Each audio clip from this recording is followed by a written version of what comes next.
ज्ञान सिंह जी, राजस्थान पुलिस। ज़्यादा मतलब सही है। गुरुदेव, आपके चरणों में कोटि कोटि प्रणाम।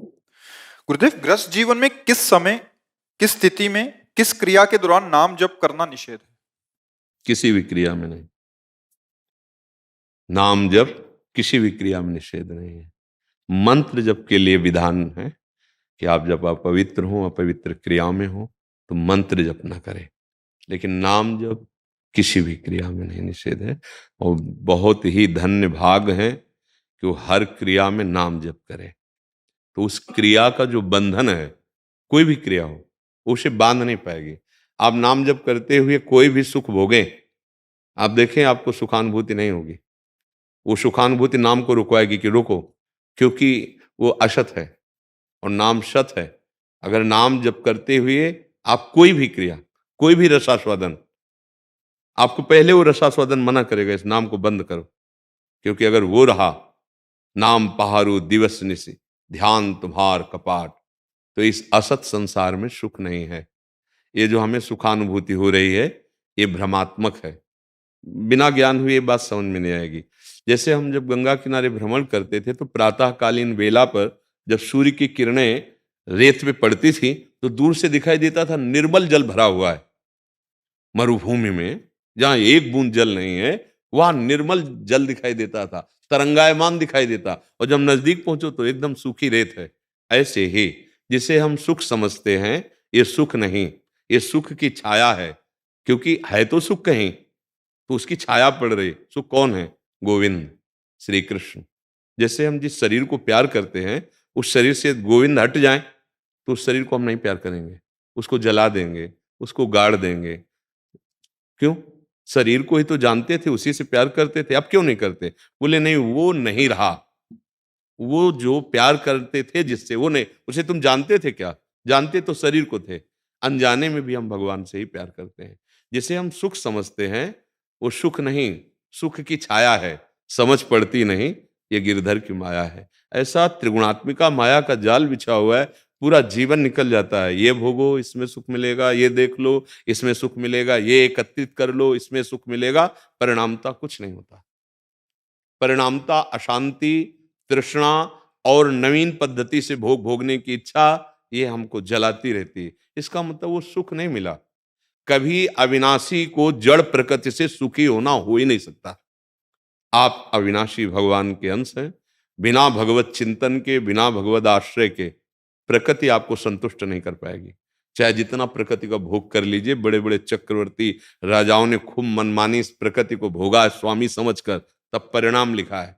अपने पुत्र की जवानी भी भोगी महाराज ययाति ने, अपनी तो भोगी, लेकिन परिणाम में लिखा भगवत विमुख पुरुष को संपूर्ण संसार के भोग एक साथ देख दिए जाए तो भी उसकी तृप्ति नहीं होगी, क्योंकि इसमें वास्तविक सच्चिदानंद सुख की जो हमारी मांग है वो नहीं है। जैसे एक आदमी, राजा ने ये ऐलान कर दिया कि रानी के गले का हार कोई चुरा ले गया है, और उसे जो ढूंढ के लाएगा तो उसे हम समान संपत्ति देंगे, अर्थात समान अधिकार देंगे, राजा जैसा अधिकार देंगे। उसे सायुज्य मोक्ष कहते हैं। हमारी बुद्धि का आनंद ही हार है। अब वो आदमी नदी के किनारे लग गया, कोई कहीं ढूंढ रहा था, कोई कहीं। नदी के किनारे गया तो दिखा कि हार वो है, उससे दिखाई, वो कूद गया उसमें नीचे, तो कीचड़ हाथ लगा।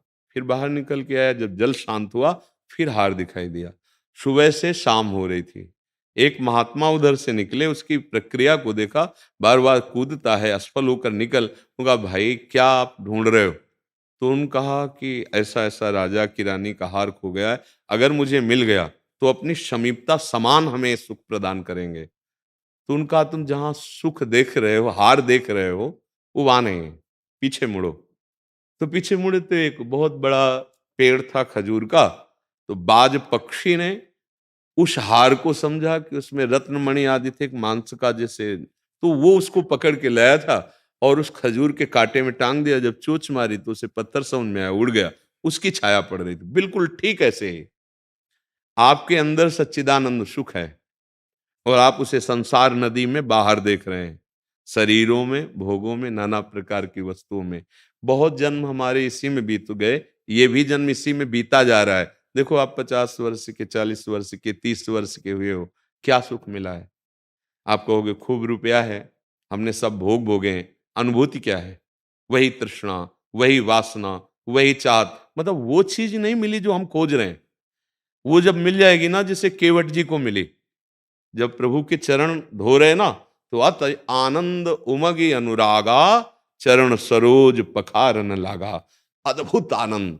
बाद में प्रभु जानकी जी की अंगूठी देते हैं, वो कहता है अब कछुनाथ न चाहिए मेरे।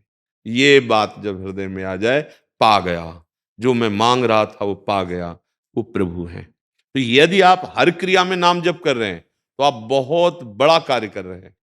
नाम जप के लिए कोई निषेध नहीं, भगवान आदेश कर रहे हैं, मामनुस्मर युद्ध सर्वदा सर्वकालीन, सर्वदा शब्द है, सर्वकालीन, हर समय मामनुस्मर, मेरा स्मरण कर और युद्ध, अपने कर्तव्य का पालन कर। धर्मयुक्त भोगों को भोगते समय भी यदि नाम जप करोगे, तो वो भोग तुम्हें बांध नहीं पाएगा, तुम मुक्त हो जाओगे। शौच में बैठे हैं तो हमारा नाम चल रहा है, कार्य कर रहे हैं तो नाम चल रहा है। नाम के लिए ये नियम नहीं है कि आप इस समय नहीं जप सकते, हर समय जप सकते हैं। मंत्र के लिए नियम है अपवित्र और पवित्रता का। नाम के लिए तो अपवित्र पवित्रो वा सर्वावस्थांगतोपि वह यह स्मरेत पुंडरीकाक्षम सवायाभ्यंतरः शुचि। जो नाम उच्चारण करता है पुंडरीकाक्ष भगवान श्री हरि का, वो भीतर और बाहर से उसी क्षण पवित्र हो जाता है। और अगर हम सोच में प्राण निकल गए तो नाम जप नहीं चल रहा, अंतिम समय जो हमारा चिंतन होता है वही फाइनल होता है। तो हमें हर समय राम कृष्ण हरि जो नाम प्रिय है, राधा राधा अभ्यास कर लिया जाए, तो सोने में भी नाम चलता है। हम शयन कर रहे हैं, नाम चल रहा है पक्का, हमारे महापुरुषों में देखा गया है। और आप हृदय में भी देख लीजिए, नाम चल रहा है इसका परिचय तब मिलेगा जब आप सो के उठे, अभी चेतना भी जागृत नहीं हुई और नाम चल रहा है, इसका मतलब सोने में भी नाम चल रहा था। नाम का अगर हम अभ्यास कर लें तो हर विकार पर विजय प्राप्त हो जाएगी, बिना लड़े विजय प्राप्त हो जाएगी, वो बिल्कुल पक्का।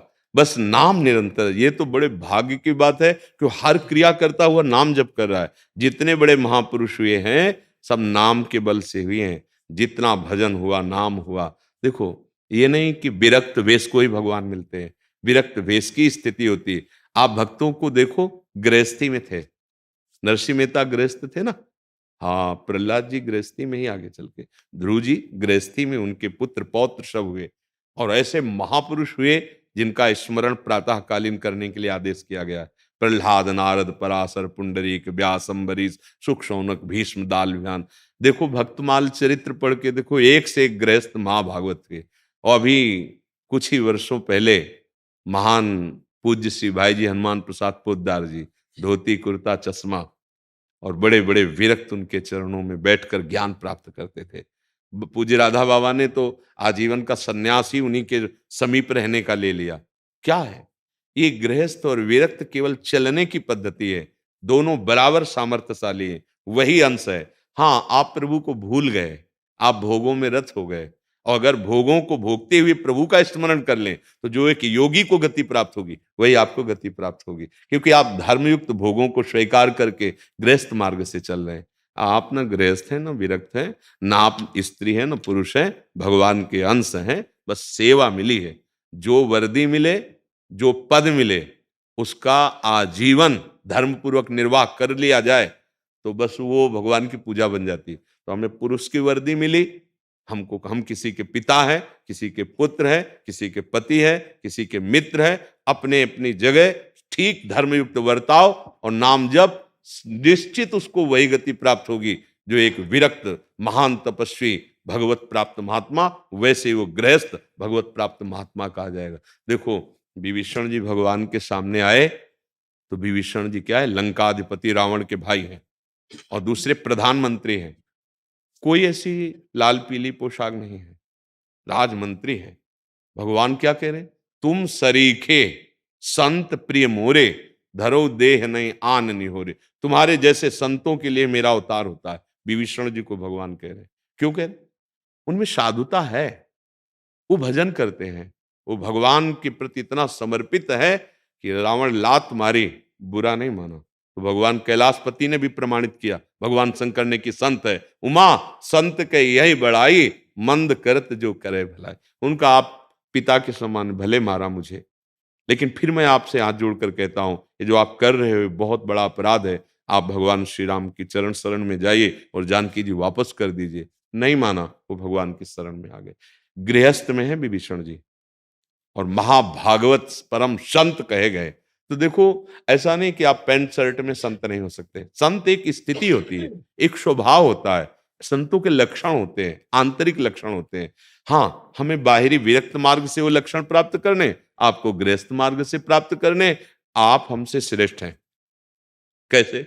हमारा जन्म हुआ गृहस्थ में, हमारा भरण पोषण हुआ गृहस्थ से, आज भी भिक्षा मिलती है गृहस्थ से, हमारे वस्त्र पोशाक गृहस्थ से मिलते हैं। और वो गृहस्थ हमारा भरण पोषण करते हुए, जैसे हम भजन कर रहे हैं वैसे वो भजन करते हुए विविध कार्य कर रहा है, इसलिए प्रणाम योग्य है।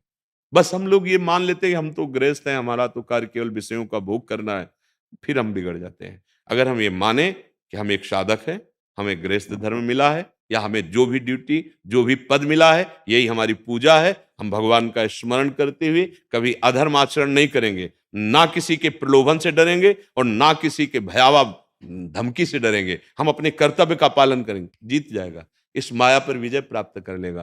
पर ऐसा नहीं हो पाता। जहां कोई दुखद परिस्थिति आई, जहां भयावह परिस्थिति आई, हम गिर जाते हैं, या भारी प्रलोभन आया, हम गिर जाते हैं, फिर वो भजन नहीं माना जाता, फिर आप धर्म भ्रष्ट हो गए। ऐसे ही चाहे विरक्त हो चाहे गृहस्थ, अगर अपने अपने अधिकार का ठीक कर्तव्य पालन करे और नाम जप करे तो भगवान को प्राप्त हो जाएगा। बिल्कुल आप ये समझो, जटायु जी ने केवल सिया जी की रक्षा का भाव लिया, तो शरीर त्यागते समय रघुनाथ जी ने उन्हें गोद में लिया, और जब शरीर छूटा तो हरि रूप होकर भगवान के धाम को गए। उस समय जो भगवान के वचन थे, उन्होंने कहा इसमें मेरी कोई कृपा नहीं, आपका कर्म, आपने जो परहित के लिए प्राण समर्पित कर दिए, इसी कर्म ने आपको ये उत्तम गति प्रदान की है, हे तात, ऐसा कह के संबोधन करते। तो जो हमारी राष्ट्र सेवा है, जो हमारी समाज सेवा है, जो हमारी गृह सेवा है, ये हमारी भक्ति है। हम नाम जप करते हुए कभी परास्त न हो। परास्त होने का मतलब प्रलोभन में परास्त हुआ जा सकता है, या धमकी में, भय में। चाहे माया हमें भयभीत करे या चाहे माया के जन भयभीत करे, हमें भय नहीं धारण करना, एक बार ही मरना है। और हर व्यक्ति के शरीर छूटने का निश्चित समय है, अचानक कोई हमें नहीं मार सकता। अगर हमारा समय आ गया है तो चाहे जितनी सुरक्षा हो, हमारे शरीर का नाश हो ही जाएगा। और अगर समय नहीं आया तो छाती खोल के चौड़ी घूमो, कोई किसी की ताकत नहीं बाल बांका कर सके।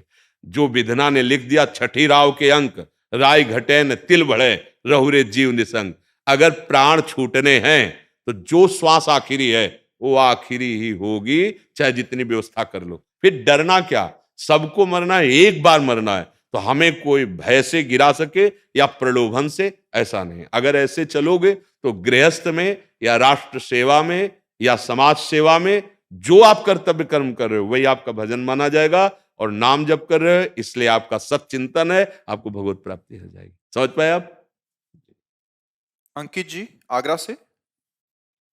श्री हरिवंश गुरुदेव, आपकी कृपा से 4 महीने से निरंतर नाम जप के अभ्यास से अब ये आभास होता है कि मन से एक युद्ध चल रहा है। नाम जप में जब भी लंबी स्थिति तक ये तुरंत अपने मोह, लोभ, शोक जैसे बाण मारता है। गुरुदेव, आपकी निरंतर सत्संग और नाम जप के प्रभाव से मोह, लोभ जैसे प्रपंचों से तो अब आसक्ति नहीं है, किंतु फिर भी ये शोक रूपी बाण मारता नहीं, ऐसा मत कहिए, अभी ऐसा मत कहिए, क्योंकि ऐसे फिर अभिमान पुष्ट हो जाएगा। अभी कुछ हुआ नहीं बच्चा, ये बहुत बड़ा युद्ध है। ये नाम जप से, जैसे आप जप रहे हैं तो शांत है, लेकिन ये मिट गए हैं ऐसा नहीं। जिस समय मिट जाएंगे उस समय ब्रह्माकार वृत्ति हो जाएगी। कोई प्रश्न नहीं, कोई इच्छा नहीं। ब्रह्मभूता प्रसन्नात्मा न सोचति न कांक्षति, समः सर्वेषु भूतेषु मद भक्तिम लभते पराम। परम लाभ। अब न कोई शोक है, न कोई चाह है, न वांछना। लेकिन अभी तो प्रारंभ है ना, तो ये कृपा मनाओ कि अभी आपको ऐसा लगने लगा कि हमारे शांत हो रहे हैं। अब ये शांत नहीं हुए, अभी आगे देखना। ये वो शत्रु हैं जो भागवतिक शक्ति से संपन्न है, ये किसी और की शक्ति से संपन्न नहीं। हाँ, अगर आप दैन्यता लेकर अपने में तृणादपि सुनीचेन तरोरु सहिष्णुना अमानिना मानदेन कीर्तनीया सदा हरि, कि मेरे ऊपर तो कृपा है प्रभु की, नहीं मेरी सामर्थ्य कहाँ कि मैं नाम जप कर सकूं या मैं काम क्रोध लोभ मोह मद इनसे विजय प्राप्त कर सकूं। ऐसे भाव से चलोगे ना, दैन्य से, तो आप विजयी हो जाओगे। अगर थोड़ा भी आया कि मैंने मोह पर विजय प्राप्त कर लिया, तो देखो आप गलत हो। आपने कहा शोक पर विजय प्राप्त नहीं है। शोक सताता है, ये शोक होता किससे है? मोह से ही तो शोक होता है। अज्ञान की धरा में आपको लगा मैं विजयी हो चुका हूं। अर्जुन शोकमग्न किस बात में हुए? जब देखा कि मुझे मारना है अपने परिवार वालों को, ताऊ चाचा के सब परिवार के खड़े, हमें गुरु द्रोणाचार्य भीष्म पितामह इनको मारना पड़ेगा, तो शोक हो गया। शोक हुआ कहां से? मोह से हुआ। हुआ ना? हाँ। अच्छा, लोभ, जब जीने की भी आशा न रह जाए, उसे लोभ का त्यागी कहते हैं। अब जीने की भी आशा नहीं है, अब वो स्थिति होनी चाहिए। प्राणों का भी लोभ जब नष्ट हो जाए तो उसे कहते हैं लोभ पास जेहि गल न बंधाया, सो नर तुम समान रघुराया। वो साक्षात भगवान का स्वरूप हो जाता है। बच्चा अच्छा है, बड़ी कृपा है कि आप भगवत मार्ग में हो, पर सही ढंग से चलो, नहीं तो अभी थोड़ा सा अभिमान जागृत हो जाएगा और ये भ्रष्ट कर देगा, ये गिरा देगा। कीन हो इस कबहू अभिमाना, सुख हो वंचा कृपा निधाना। फिर आपको लगेगा नाम ने रक्षा रहनी नहीं की। ये अभी बुद्धि पवित्र नहीं हुई है। बुद्धि पवित्र का मतलब है भगवान में प्रतिष्ठित हो गई है। अब कोई भी प्रलोभन या कोई भी भय हमें भगवान से विचलित नहीं कर सकता। अभी नहीं हुई है, तो इसलिए चलो, जैसे ककाहरा याद हो जाए तो इस वही आपको डिग्री तक पहुंचाएगा, पर आप डिग्री की बातें नहीं समझ सकते ना, पर पहुंचाएगा वही। वही ककाहरा मात्रा है, आपको बहुत अच्छा प्रवक्ता बना देगी, पर अभी नहीं। आप विजयी हो जाएंगे, पर अभी दैन्यता से चलिए। ये जो शोक है ये मोह की ही उपज है, जो क्रोध है ये काम की उपज है, जो द्वेष है ये राग की उपज है। अभी आप समझ नहीं पा रहे, समझ रहे ना? हाँ, अच्छा है। आप चलो, खूब नाम जप करो, सत्संग में जो आपको वाक्य हैं उनका विचार करो, पर अंदर से दैन्य रहो कि अभी कुछ काम नहीं बना है। हाँ, धोखा मत हो जाए, नहीं तो चिंगारी को ज्वाला बनने में देर नहीं लगती है। बहुत सावधानी का ये मार्ग है, और वो सावधानी भगवान के हाथ में दे दो। जैसे अर्जुन ने अपने रथ की बागडोर भगवान को पकड़ा दी, ऐसे हम जीवन की बागडोर वंदे कृष्णम जगत गुरुम उनको दे देते और दैन्य होकर चलते हैं। ये मार्ग अहम का नहीं है। जो भक्ति का मार्ग है इसमें दैन्य है। ये दिखाई देता है कि मेरे ऊपर अपार कृपा प्रभु की है। प्रतिपल वो शरीर की रक्षा कर रहे हैं, हमारे मन की रक्षा कर रहे हैं, हमारे भावों की रक्षा कर रहे हैं। प्रतिपल हमें अपनी तरफ घसीट रहे हैं। मैं चल नहीं रहा हूं, मेरी तरफ घसीट रहे हैं। ऐसा भाव होता है इस मार्ग में चलने वालों का। ठीक है। हाँ, ये जो शोक है ये मोह की उपज है। मोह जो है वो अज्ञान है। जैसे ही भजन और सत्संग से विवेक जागृत होगा, मोह का नाश हो जाएगा। होए विवेक मोह भ्रम भागा। और जब तक मोह रहता है तब तक हमें भ्रम रहता है कि हमें ज्ञान हो गया है। जब मोह नष्ट होगा तो न शरीर का मोह, न शरीर संबंधियों का मोह। सबकी ममता ताग बटोरी, मम पद मन ही बांध पर। एकमात्र भगवान निष्ठ और सबसे प्यार का व्यवहार, सबसे प्रीति का व्यवहार, पर निर्ममा निरहंकारा, ममता रहित अहंकार रहित, वो उपासक भगवत प्राप्त महात्मा होता है। वहीं तो पहुंचना है। और सारी स्थितियां अपने लोगों के लिए ही है ना, तो ठीक से चलिए। समझ पा रहे हैं आप? जी। प्रवीण कौशिक जी दिल्ली से। श्री हरि। राधे राधे महाराज जी, आपके चरणों में कोटि कोटि प्रणाम। गुरुजी, परम आनंद की स्थिति क्या होती है? उसे किस प्रकार प्राप्त किया जा सकता है? वो अनिर्वचनीय है, वो निष्क्रिय है, वो अपना स्वरूप है। अगर एक शब्द में बोले तो अनिर्वचनीय है।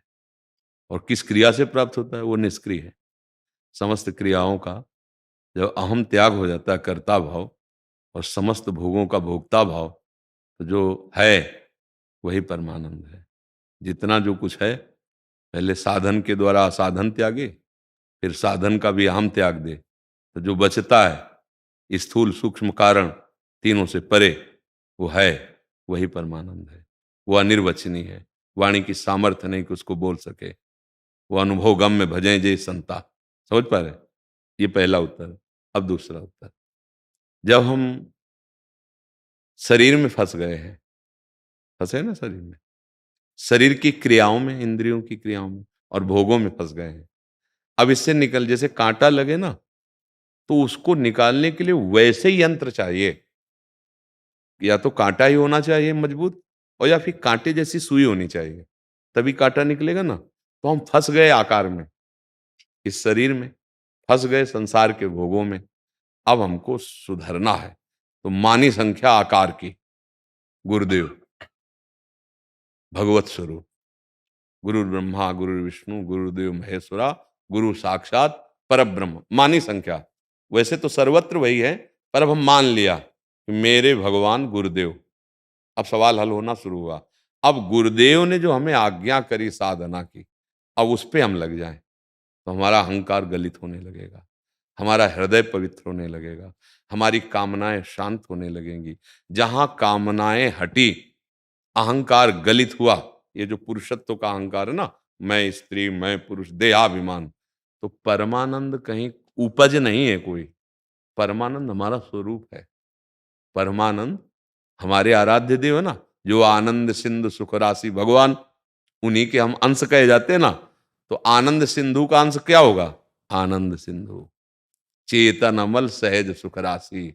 वो जो सुख है वो परमानंद है। ये जो शरीरों का भोग है ये विषयानंद है, ये क्षणिक है, क्षण मात्र का, फिर भी खो जाता है, फिर लगता है नहीं सुख तो था, फिर हम उसको भोगते हैं, फिर लगता है कि बार बार बार बार पूरा जीवन चला गया, परमानंद मिला क्या? परमानंद का मतलब अब कछ नाथन चाहिए हो रे, ऐसा कहीं हुआ? नहीं हुआ ना। हाँ, अब गुरुदेव की आज्ञा में चलो, शास्त्र सम्मत सत्संग सुनो। शास्त्र सम्मत इसलिए कह रहे कि मनमुखी नहीं, नहीं तो भटक जाओगे। शास्त्र सम्मत, साधु सम्मत सत्संग सुनो और नाम जप करो। नाम जप करते हुए सारे कर्म भगवान को समर्पित कर दो, तो इनके बंधन से जहां छूटे, तो देह राग मिटा, भगवान की अपने आप प्राप्ति हो जाएगी। क्योंकि भगवान बैठे हैं, यहीं बैठे हैं, चाहे उन्हें आत्मा कहो, परमात्मा कहो, भगवान कहो, यहीं बैठे हैं। बस हमारा जो शरीर और इंद्रियों का राग हो गया है, देहाभिमान में पुरुष हूं और इंद्रियां जो हमारी भोगों में चली गई, यही हमारे परमानंद का जो स्वरूप है उसको ढकने वाली है। नाश तो कोई नहीं कर सकता, वो ढका हुआ है। अब इनको हटा दो, जैसे ऊपर से राख हटाओ तो नीचे आग है, प्रज्वलित आग। ऐसे ही महान परमानंद अपना स्वरूप है, बस इस राग में फंस गए हैं, राग मिटाना है। इसीलिए ये सत्संग है, इसीलिए भजन साधन है, इसीलिए गुरु परंपराएं हैं। तो किसी महापुरुष का आश्रय लो। जैसे आपको वृंदावन घूमना हो, आप नहीं जानते निधिवन कहाँ है, रंगनाथ जी कहाँ है, बिहारी जी कहाँ है, राधा वल्लभ जी, राधा रमण जी, पूरे वृंदावन में ना, तो एक गाइड करना पड़ेगा। नहीं होता ये, वो कहेगा हम आपको।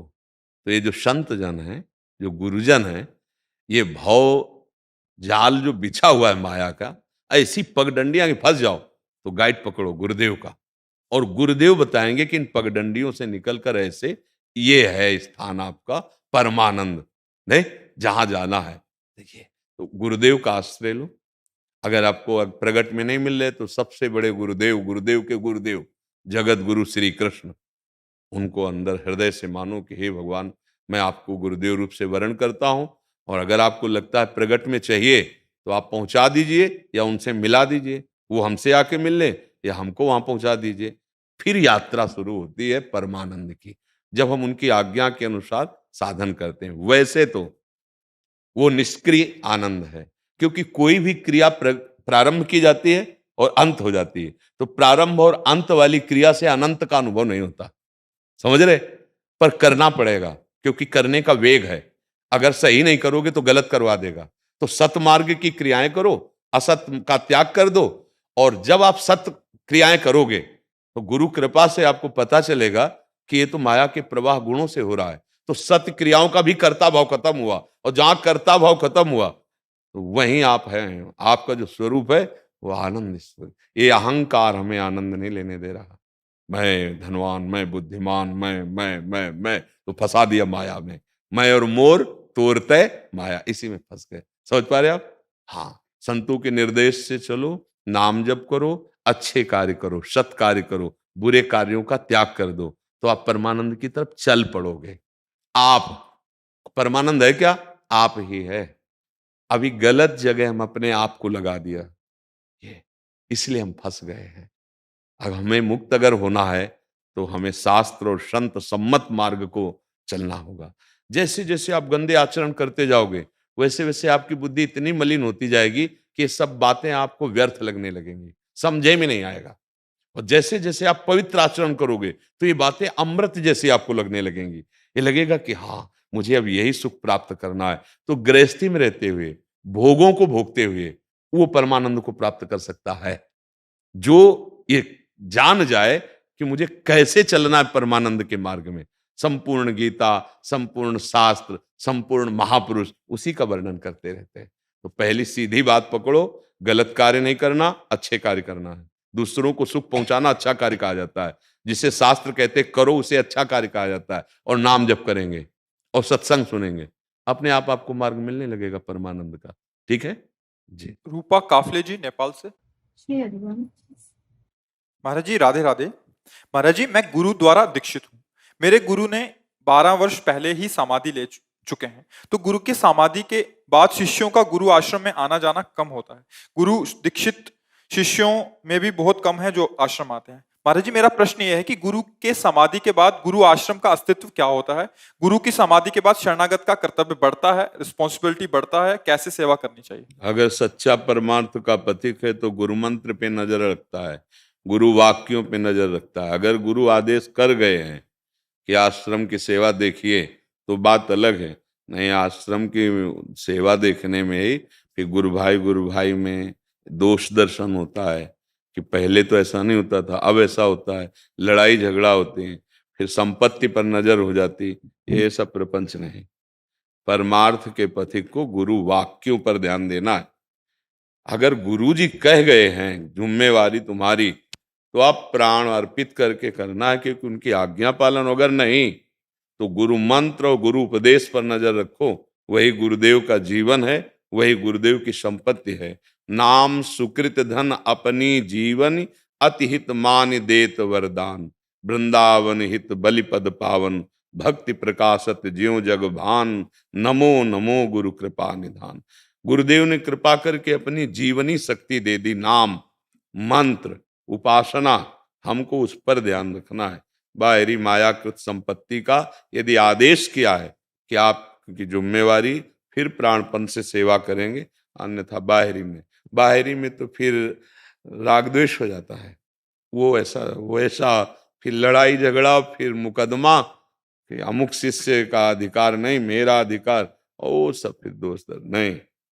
सब गुरु का वैभव है, पूरी सृष्टि अखंड मंडलाकारम व्याप्तमेन चराचरम। हम गुरु मंत्र और गुरु वाक्य पर नजर रखेंगे, बस, इसके बाद नहीं। गुरु अगर आदेश करते हैं तो बात है, अन्यथा नहीं। और महाराज जी गृहस्थ शिष्य जो हैं, जो जैसे बाहर रहते हैं, तो उनके गुरुदेव का वो है, उनके लिए क्या आज्ञा है महाराज जी? हाँ, समाधि में जाए, दर्शन करें, प्रणाम करें, जो भेंट सेवा की वृत्ति पहले अपनाए थे वही अर्पित कर दे। अगर वहां राग द्वेष दिखाई देता है तो ना जाए, अगर दोष दर्शन होता है तो ना जाए। गुरु की छवि और गुरु प्रदत्त नाम मंत्र और गुरु अविनाशी मरण धर्मा नहीं होते। शरीर तो छूटेगा, ये तो नरक है ही है, आज नहीं तो कल छूटेगा। मलमूत्र भरा हुआ है, नाना प्रकार की इसमें परिवर्तन वृत्तियां हैं, कभी भी नष्ट हो जाएगा। और गुरु अविनाशी सच्चिदानंद, वो मरता नहीं। नाम और मंत्र के रूप में गुरु ही तो बैठे, उसको स्वीकार करे, गुरु स्वरूप हो जाएगा। भागने की कहाँ जरूरत है। हाँ, श्रद्धा है तो गुरु की समाधि को गुरु तुल्य मानकर दर्शन करे जाकर। अगर वहां दोष दर्शन होता तो कदापि मत जाए कि गुरु भाई जन ऐसा ऐसा नहीं। बस अपना लक्ष्य है सत्य वस्तु की प्राप्ति, प्रपंच नहीं, प्रपंच से नहीं। गृहस्थ हो चाहे विरक्त हो, लक्ष्य भगवत प्राप्ति रखकर ही तो गुरुदेव का वर्ण किया जाता है। गुरु का वर्ण सिर्फ अध्यात्म की भाव के लिए तो किया जाता है। अध्यात्म का स्वरूप क्या है? ये सांसारिक वस्तुएं, ये तो पापियों के पास भी इससे ज्यादा करोड़ों गुना है। तो अगर ये भजन का यही फल है, गुरु की यही संपत्ति है, तो हमारी तो समझ में नहीं आया। ये तो मायाकृत है, जीवन यापन के लिए भगवान दे दिए हैं। हाँ, आप चुपचाप अपने मार्ग में चलो, मार्ग है भजन। गुरु ने जो मंत्र दिया उसे रात दिन जपो तो गुरु का वियोग ही समझ में नहीं आएगा। ऐसे लगेगा गुरुदेव हमारे हृदय में हैं, गुरुदेव हमारे आज्ञा चक्र पर पद्मासन लगाए बैठे हुए हैं, गुरु हमारे जैसे श्री कृष्णचंद्र जी अर्जुन का रथ हाँक रहे हैं, ऐसे हमारे हृदय में बैठे चला रहे हैं। गुरु यहीं बैठे हैं, यहीं। बाहरी संपत्ति पर नजर न रखे, बाहरी बातों को ध्यान न दे, सेवा दिए हो तो आज्ञा पालन करे, नहीं तो चुपचाप नाम मंत्र जपते हुए। हाँ, और जहां सत्संग अपने मार्ग के अनुकूल मिले वो गुरु की ही वाणी सुने, शास्त्रों का स्वाध्याय करे, आगे बढ़े। ये राग द्वेष लड़ाई झगड़ा ये सब ये नहीं, अध्यात्म ये नहीं सिखाता। राधा राधा राधा सब गुरु की संपत्ति है। हमें जो गुरु ने दिया है वो अमोघ है, नाम मंत्र उपासना। और सदगुरुदेव भगवान अगर योग्यता दिए है कि भाई प्रपंच का माहौल देखे तो फिर वही बल देकर निर्वाह करते हैं। अपने लोगों को देखना कि नहीं, ना ये कभी संपत्ति थी ना रहेगी, बीच में भास रही है, ये मायाकृत है, ये गुरु की संपत्ति नहीं। गुरु की संपत्ति नाम मंत्र और उनके वचन जो सत्य है वही तुम्हें सत्य में प्रतिष्ठित करेंगे।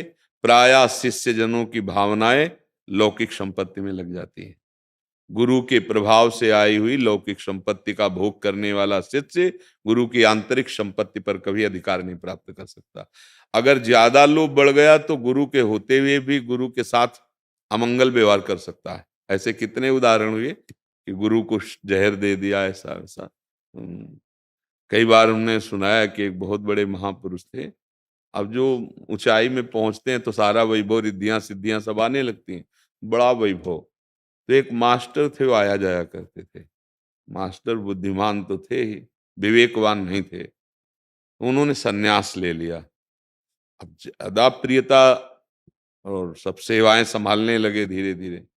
पर उनमें एक दो ऐसे शिष्य थे जो बहुत गंभीर और भजनानंदी थे, तो उनको शक हो गया कि गुरुजी संपत्ति इन्हीं को देंगे। और वो मास्टरी का त्याग और वैराग्य लेना केवल संपत्ति देखकर था। अब वो बड़े महापुरुष थे तो शाम टाइम जो है वो ऐसे तो उसमें जहर मिला दिया और जो रखी गई थी वो हटा दिया। और ऐसे अब वो तो सिद्ध पुरुष, ऐसे उठाए खप्पर में डाले, ऐसे देखा, बुलाया और कहा सब शिष्यों से बाहर हो जाओ। कहा बच्चा काम पड़े। उन्होंने घोरा ऐसे और उनका तुम समझते हो कि हमें मार देगा, देख लेना। 7 दिन आसन में बैठे रहे, कुछ नहीं। रोज बुलाते कि डॉक्टरों से पूछ लो जहर का प्रभाव कितनी देर में पड़ता है। 7 दिन 7 रात्रि कोई प्रभाव नहीं। इसके बाद कहा बेटा अब जा रहे हैं तुम्हारे जहर से नहीं, अब हमारा समय शरीर छोड़ने का। जो शरीर छोड़ने का भाव किया पूरे शरीर में जहर श्याम रंग शरीर का हो गया। सब संत जन वहां गए, देखा कि सरकार को जहर खवा दिया गया। अब वो कोई और किसी को नहीं जानने दिया कि सिर्फ फिर इसके बाद जो उनकी दुर्दशा शरीर की, वही चीख चीख के कह रहे थे हमने गुरुदेव को जहर दिया है। बुद्धि खराब, शरीर में ऐसा गलित मवाद, जैसे पानी भरी भूमि में पानी सूख जाए तो ऐसे पपड़ी नहीं पड़ जाती, ऐसे पूरे शरीर में पपड़ी, जहां से देखो वहीं से मवाद। अरे गुरु अपराध इतना भयंकर, ब्रह्म ऋषि को मारने का प्रयास, मतलब बहुत। ये क्या हुआ? आश्रम, रुपया, पैसा, लौकिक संपत्ति। और वो तो अवधूत महापुरुष थे, उनको कोई मतलब इससे नहीं था। ये अगर हम गुरु की बाहरी प्राकृतिक संपत्ति पर नजर रखेंगे तो अपराध के सिवा और कुछ नहीं बनने वाला। हमें गुरु ने जो संपत्ति दी है, नाम परम धन है, मंत्र परम धन है, उनके आदेश, उनके उपदेश, यही जीवन है। मुझे यही लगता है कि बाहरी बात पर, हाँ गुरु ने आज्ञा दी हो तो बात अलग है, नहीं तो बाहरी बात पे नहीं फंसना चाहिए। हाँ, जब तक गुरुदेव का सानिध्य प्रकट में है तो सानिध्य, और नहीं जैसा आदेश, नहीं तो अपना भजन हमारा जीवन है और गुरुदेव हमारे पास है, कहीं भटकने की जरूरत नहीं।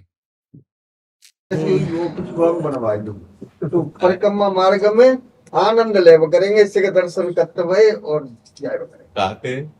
परिक्रमा मार्ग बनवा ले, दर्शन ऊपर बनवा लो। ऐसा सुनो, जो कुछ चढ़ता है, हम सब रोटी दाल मंगा के बहुत संत है पाते, तो अब नहीं, हम ये नहीं चाहेंगे। राधा रानी से ये चाहेंगे कि तुम्हारे मन मंदिर में वो आवे। हम ये चाहेंगे, हम ये नहीं चाहेंगे कि महल बने। तुम्हारे लोगों के हृदय में राधा प्रेम हो, तुम्हारे लोगों के हृदय में श्री कृष्ण प्रेम हो, ये हमारे जीवन का लक्ष्य है। हम तुम्हारे हृदय के परिवर्तन के लिए बैठे हैं, हमें बिल्डिंग बनाने के लिए नहीं। हमें वो चाहिए जो तुम्हारे को सुख प्रदान करे, वो है तुम्हारा मन। अगर तुम्हारा मन राधा रानी में लग गया तो हमारा जीना सफल हो गया, हमारी मेहनत सफल हो जाएगी। पूजनीय संत संत गया प्रसाद जी महाराज की जन्मभूमि से आया हूँ महाराज, हाथरस से। आपके दर्शन है कि करतार्थ है महाराज। प्रभु संबंध का निर्वाह बहुत अच्छे से करते हैं। महापुरुषों से संबंध का मतलब है वही भाव हमारे हृदय में आ जाए।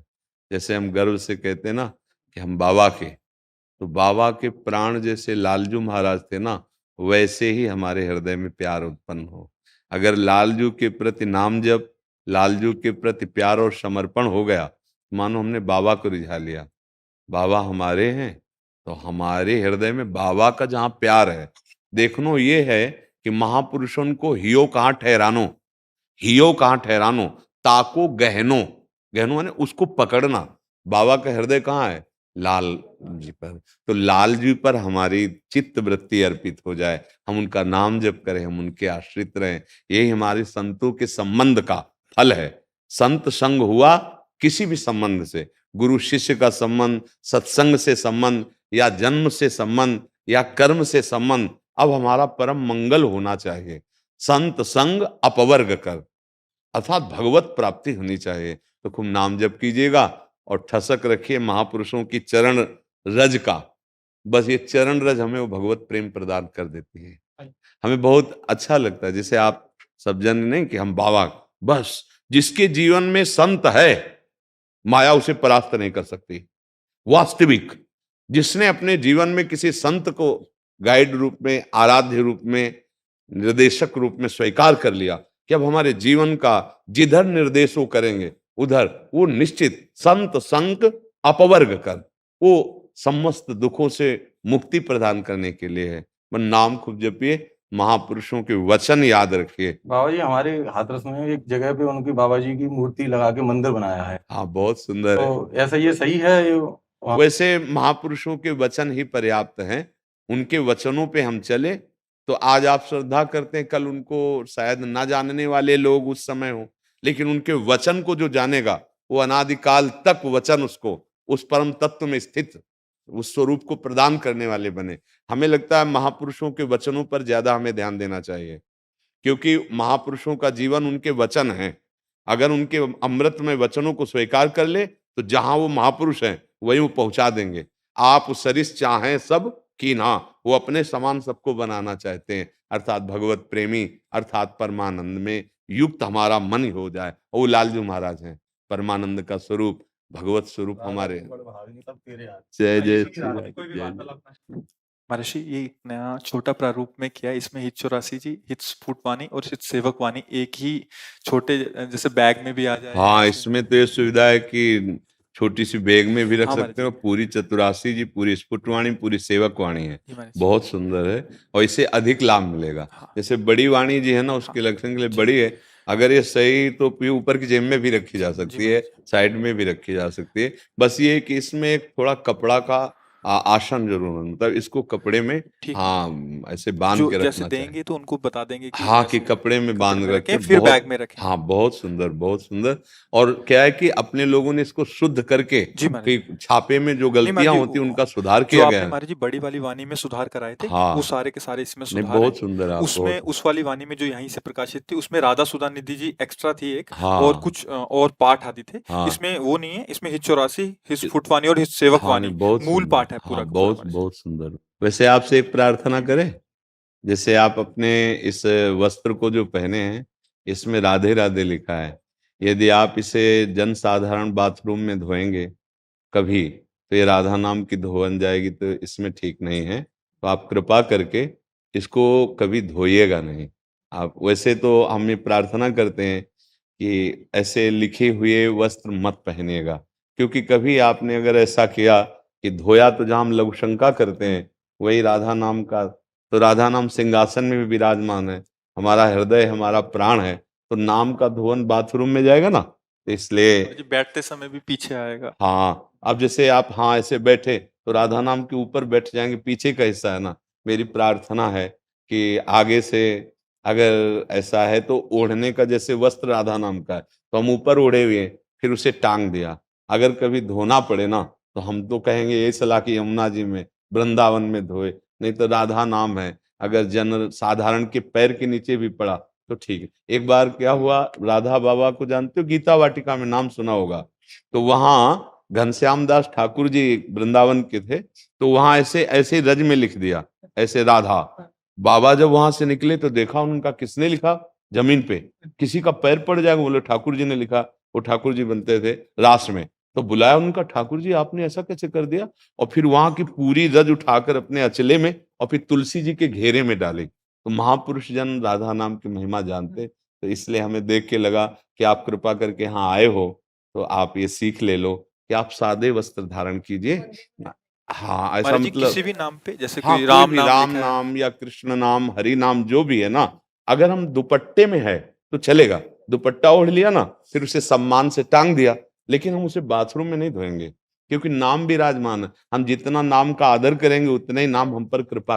महाराज जी एक और इसमें आजकल ठाकुर जी राधा कृष्ण की छवियों वाली टी शर्ट्स आदि भी डालते हैं लोग, उसको भी सेम विधान रहेगा? वैसे हम भावते ही करेंगे कि जैसे हम छवि को भी तो सिंहासन में विराजमान करते हैं। अब मान लो राधा कृष्ण जी की छवि बनी है और हम उसे ऐसे धोएं तो नाम और रूप तो बात एक ही हो गई ना। आजकल क्या है, लोग अपने सामान को बेचने के लिए ऐसे नाम प्रभु के रख देते हैं, अब या कार्ड में नाम छपवा देते हैं, या अब ये उनको ये पता नहीं है कि इसको कार्ड, जो निमंत्रण कार्ड में नाम बनाया, प्रभु का रूप बनाया, वो उसे डस्टबिन में फेंकेगा, फेंका जाता है ना। अब वही नाम हम जपते हैं, वही रूप प्रभु का, हमें लाभ कैसे मिलेगा, क्या अपराध नहीं बनता? अब ये लोग नहीं जानते हैं, तो आप कृपा करके आए हो तो इसलिए आपसे कह महाराज रहे जी हैं। एक और, अभी हमने यहाँ से कोई हमें एक टी शर्ट दिखा रहा था जिसमें गुरुजनों की आपकी छवि इधर डाली हुई और सभी डाल के घूम रहे हैं, महाराज जी वो भी ठीक नहीं है। हाँ, अब जो हम अपने गुरु जी की छवि सिंहासन में विराजमान किए हैं, वही छवि तो हम बनवाएंगे ना। अगर वो छवि का हम उतना आदर, अगर पीठ में है तो कैसे, अगर हम वस्त्र में छाती में भी रखे हैं तो देखो सब चीज दिखाई थोड़ी जाती है। ये हमारे गुरु जी हैं, ये राधा नाम है, ये हम अलग से अपने और छुपचाप छुपा के ऐसे, ये प्रदर्शन की थोड़ी वस्तु है।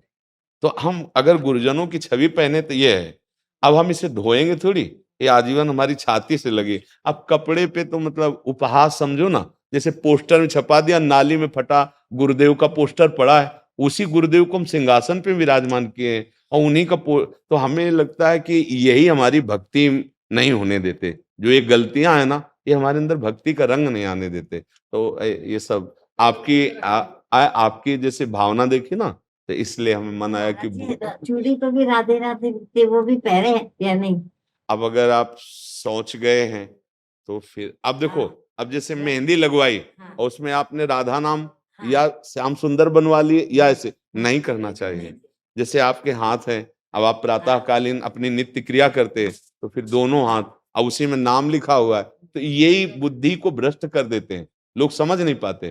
तो सत्संग के द्वारा इसी का सुधार किया जाता है, तो आप इस पर ध्यान दे दीजिए। महर्षि रामानंद सागर जी का जो रामायण सीरियल आया था उसमें आपने जामन जी का रोल किया था। राधे राधे, आपको कोटि कोटि प्रणाम। अच्छा, बहुत कृपा करिए, आके दर्शन दिए। मैं आपके दर्शन के लिए आया। अजय जामन ने कहा था, प्रभु आप जिस पर कृपा करते हैं वही विजयी होता है और उसी का यश तीनों लोकों में उजागर होता है। सो हे प्रभु, आज आपकी कृपा से हमारे सारे मनोरथ सफल हुए।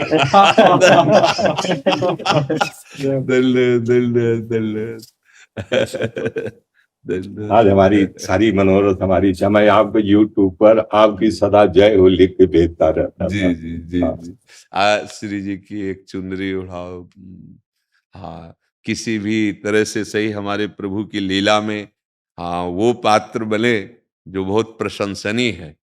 परम ज्ञानी महात्मा और महान बलशाली जामवंत जी, परम ज्ञानी और महान बलशाली, अद्वितीय बलशाली। जब भगवान का वामना अवतार हुआ, भगवान ने नापा ना, हाँ तो 2 घड़ी में 7 प्रदक्षिणा संपूर्ण ब्रह्मांडों की जामवंत ने की थी। उनका था प्रभु अब तो ये बूढ़ा। हमारा बहुत फेमस डायलॉग है, अगर आज्ञा हो तो। हाँ सुनाइए सुनाइए। यद्यपि मैं तुम लोगों में से सबसे ज्येष्ठ हूँ, जी मुझे स्वयं अग्रगामी होना चाहिए, जी परंतु बूढ़ा होने के नाते अब वो साहस मुझ में नहीं है। अन्यथा हाँ वामन अवतार में हाँ जब भगवान विष्णु ने हाँ अपने 3 तक बढ़ाए थे, जी उसी समय मैं जी वन, पर्वत, कानन और समूची पृथ्वी सहित 21 बार प्रदक्षिणा की थी। अब यदि साहस करूं तो जी 90 योजन जा सकता हूं, जी परंतु वापस आने में संदेह है। जी तुम लोग चिंता मत करो, भगवान श्री राम का कार्य करने के लिए बजरंग बली, हनुमान जी अलग थलग बैठे हुए हैं। जी इन्हें ऋषियों ने श्राप दिया था, आप अपने पल को भूल जाओ। माता अंजना ने जब अनुनय विनय किया, तब उन्हीं ऋषियों ने कहा था, उचित समय आने पर जब इसे इसके बल की कोई याद दिला देगा तो याद आ जाएगी। जी जागो जागो हनुमान जी, आप अतुलित बलशाली हो, महान बलशाली हो, जागो जागो जागो। आनंद कर दिया, आनंद कर दिया। स्वागत, आप आए, हमें बहुत अच्छा लगा, क्योंकि आपने हमारे प्रभु का यश सुनाया और आप हमारे प्रभु की लीला में विशेष पात्र रहे, और कोई ऐसा भारतवासी नहीं जो आप पर श्रद्धा न करता हो। ये क्योंकि आपका आशीर्वाद, आप संतों का आशीर्वाद। अब हमारी ये प्रार्थना है कि उन्हीं भगवान श्री राम के चरणों में चित्त जोड़ते हुए निरंतर नाम स्मरण करते हैं जी, ये जीवन लीला उन्हीं को प्राप्त हो। हाँ, ये जीवन लीला उन्हीं को प्राप्त हो। किसी भी तरह से सही उनका भाव से संग हुआ ना, तो आखिरी रंग भी उन्हीं का चढ़ना चाहिए। शरीर की श्वास पूरी होते होते ये अनुभव हो जाए कि मैं राम जी का हूं, ये अनुभव हो जाए, अंदर ठसक बैठ जाए कि अब मेरा जन्म कर्म बंधन से नहीं, अब राम आदेश से होगा, क्योंकि मैं राम सेवक हूं। ये दृढ़ विश्वास कर लीजिएगा, और ये जीवन की पूर्णता भगवान की प्राप्ति में है। सच्चिदानंद भगवान का मिलन हो जाए, कितना सुखद संग है उसमें। जब दर्शन तो कितना, अगर यही शाश्वत संग, फिर अब भी छोड़ना नहीं। जब उनके पार्षद बन गए हो तो पार्षद बनना ही लक्ष्य रखिए, और अंतिम श्वास तक आपको अनुभव हो जाए कि मैं उनका पार्षद हूं और उनके धाम जा रहा हूं और लेने आए हैं मुझे पार्षद। पूर्णता इसी में है। जय हो, जय। बहुत हमें अच्छा लगा, बहुत अच्छा हमको लगा। बड़ी खुशी थी। हम 1 हफ्ते से सतत चिंतन कर रहे थे कि प्रभु अगर वाकई मैं उनकी सेवा किया हूँ तो पहुंच जाऊं। देखिए उनका आशीर्वाद आपके सम्मुख खड़ा है। मैं आपकी हर वीडियो में उसमें देखेंगे, मैं लिख देता था रामायण का जामुन। जी जी जी और जी, आपकी सदा जय हो लिखता था जी मैं। जी जी। इसी से जय है, क्योंकि आप जय कह रहे हैं ना, इसी से जय है। आपका आशीर्वाद ही जय को प्रदान कर रहा है। धन्यवाद, धन्यवाद, सब धन्यवाद। बहुत सुख मिला, धन्यवाद, धन्यवाद। जय जय श्री राधे, जय जय, जय जय श्री राधे, जय जय, जय जय। राधा राधा राधा राधा राधा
राधा राधा राधा राधा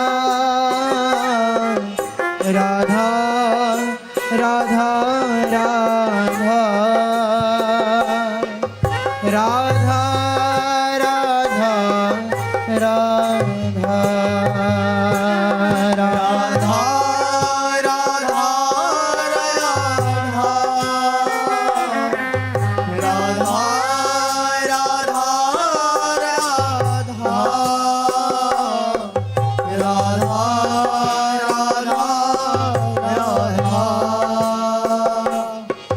राधा राधा राधा श्री राधा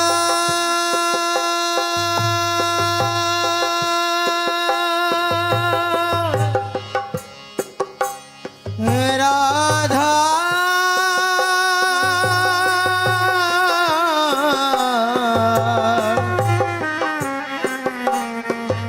राधा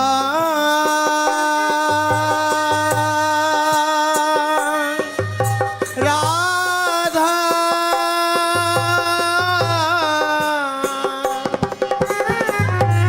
राधा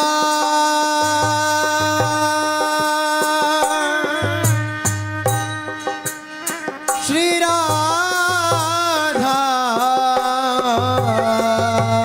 राधा राधा राधा राधा राधा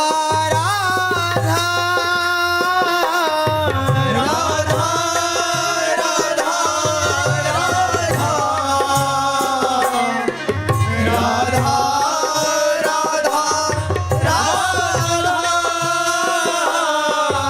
राधा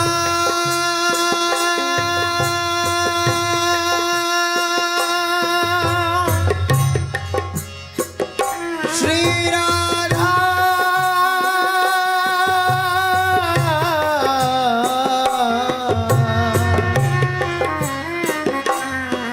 राधा राधा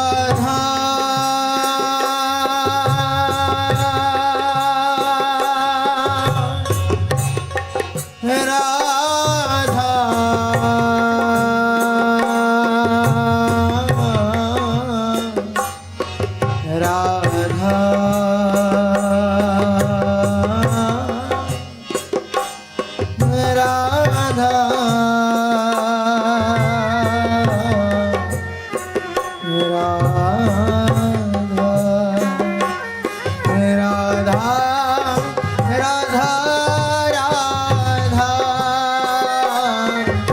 राधा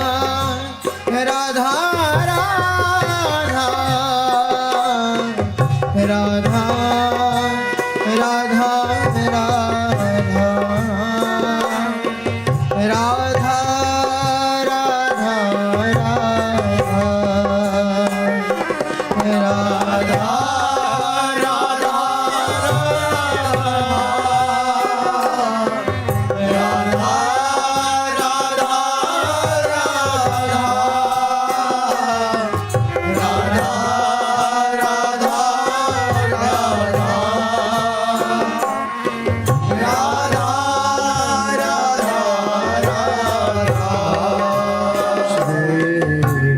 राधा राधा